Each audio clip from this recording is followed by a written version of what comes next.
Hey guys, this is Pritam Jana. So friends, आज का topic कैसे आप अपने यूट्यूब चैनल में फ्यूचर वीडियो ऐड करें, how to add future video in your YouTube channel. So friends, इसके लिए आपको full setting step by step देखना पड़ेगा। Please please please don't skip my video and let's start. आप phone से भी कर सकते हो, उसके लिए same step. So at first आप अपना गूगल का डेस्कटॉप साइट सेलेक्ट कर लेना। देन यहाँ से आप अपना गूगल ओपन कर ले। करने के बाद यहाँ से यूट्यूब सिलेक्ट एंड इसी तरह इंटरफेस आएगा डिफरेंट टाइप ऑफ ऑप्शन। सो ऐसे कॉर्नर में आप अपना यूट्यूब का डीपी सिलेक्ट कर ले।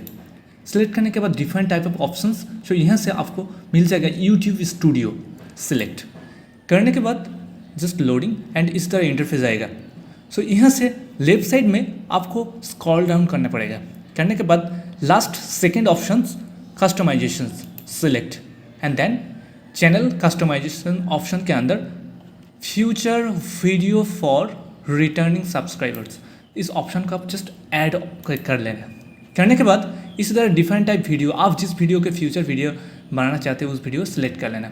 जस्ट सेलेक्ट करने के बाद यहाँ से पब्लिश करेगा तो आपका वीडियो फ्यूचर वीडियो में ऐड हो जाएगा। इसी तरह आप अपना यूट्यूब में फ्यूचर वीडियो ऐड कर सकते हैं। सो आपका इस वीडियो पसंद आए तो प्लीज़ प्लीज़ प्लीज़ लाइक कीजिए, कमेंट कीजिए, शेयर कीजिए। Thanks for watching. जय हिंद, जय भारत।